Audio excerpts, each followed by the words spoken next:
and we're following the latest developments of the deadly Hill Country floods. More than 2,000 crews remain on the ground across central Texas right now, still searching for dozens of missing people.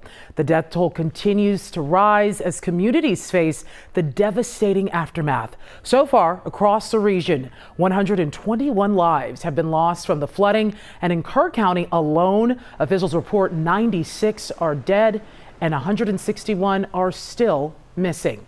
Now, including 5 Camp Mystic campers and 1 counselor. President Donald Trump and First Lady Melania Trump are expected to visit the site of the floods tomorrow. And we have team coverage this afternoon. Jalissa Garza and Ingram following the recovery process. Amanda Henderson is following rescue efforts and the growing list of those still missing. But we begin first with Lee Waldman in Kerrville. Now, we know the flooding response is on the agenda for the upcoming special session. What are state legislators hoping to accomplish?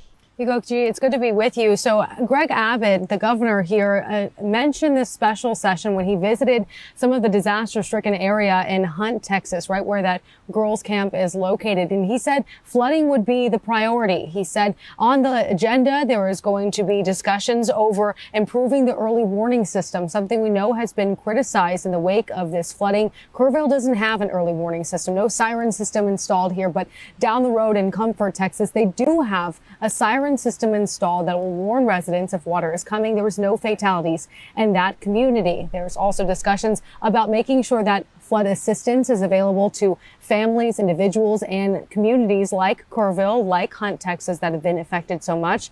And communication has been something that we've all been questioning and wondering why alerts didn't reach some people but reached others ahead of the flood on Friday. So Governor Abbott on the agenda, he is going to have talks about improving the communication system so that something like this doesn't happen again. That special session is slated to happen on July 21st.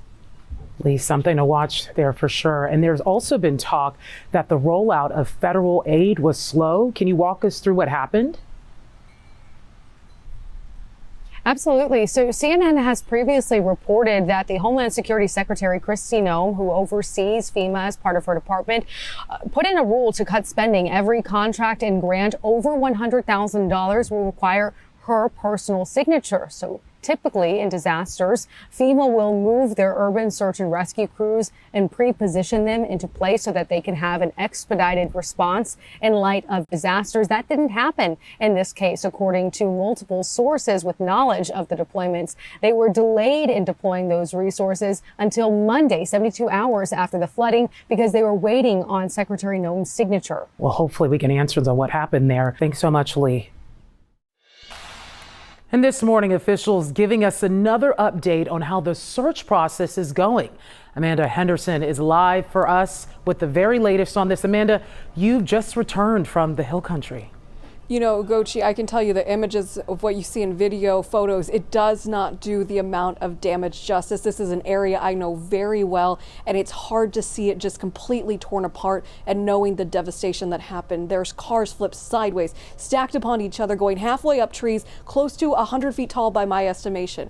More than 2,100 responders are on the ground working to go through those debris piles to find victims and give families closure. And here's what the Kerrville Police Department had to say in today's brief update about the many questions people are asking about alerting the public on the floods.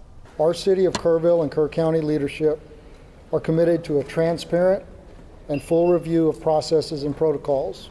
The special session is going to be a starting point for that work, but our entire focus since day one has been on rescue and reunification.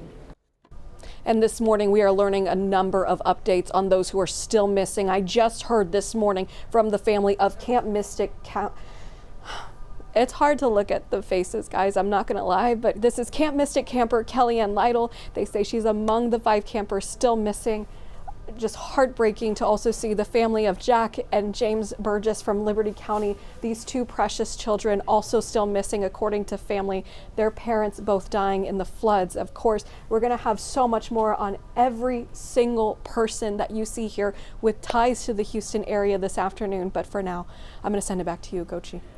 Amanda, we all feel it, heavy weighing on our hearts. We appreciate your thoughtful reporting and all the work you did out there and what you continue to do to share their stories. Thank you, Amanda. And tonight, join KHU11 and Tegna, Texas, as we host a special flood relief telethon. Our volunteers will be ready to take your calls for donations. That's from 4 to 7 p.m. today.